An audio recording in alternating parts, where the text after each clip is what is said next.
कृषि, पशुपालन व सहकारिता मंत्री शिल्पी नेहा तिर्की ने एक बार फिर बीजेपी पर जोरदार हमला बोला है।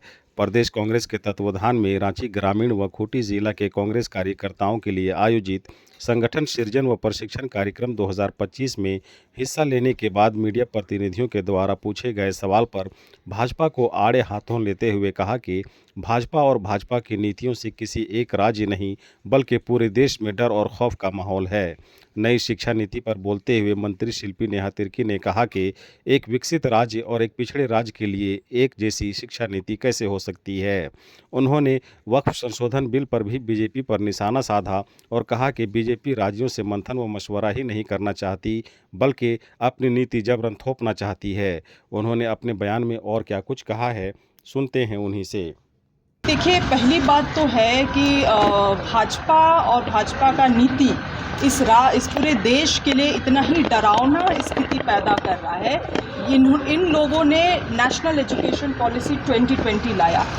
जो एजुकेशन होता है वो सब्जेक्ट कॉन्करेंट लिस्ट में होता है, मतलब आपको निर्णय लेने से पहले राज्य का भी कुछ उसमें सुझाव लेना है। कभी भी इन चीज़ों में, चाहे ज़मीन का भी वक्फ बिल भी जब बना वो भी स्टेट लिस्ट में आता है, मगर ऐसी चीज़ों में कभी भी इन लोगों ने कोई चर्चा नहीं किया है। आज बताइए, झारखंड जैसे राज्य में भी आप वही शिक्षा नीति लागू कर रहे हैं जो कर्नाटका जैसे विकसित राज्यों में आपने किया, मध्य प्रदेश जैसे विकसित राज्यों में किया।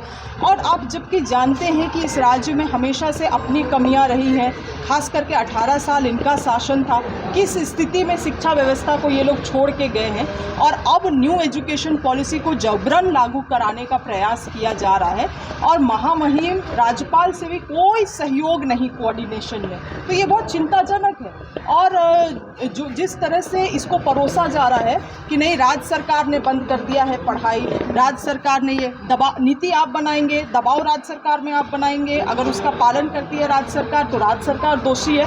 कम से कम शिक्षा जैसी चीज़ों में तो राजनीति ना करे भारतीय जनता पार्टी। तो इन्हीं सब चीज़ों के बीच में अवेयरनेस क्रिएट करने की आवश्यकता है और राज्य सरकार तो जो भी परिस्थिति रही है हमेशा एक समन्वय बना के काम करने का प्रयास किया है।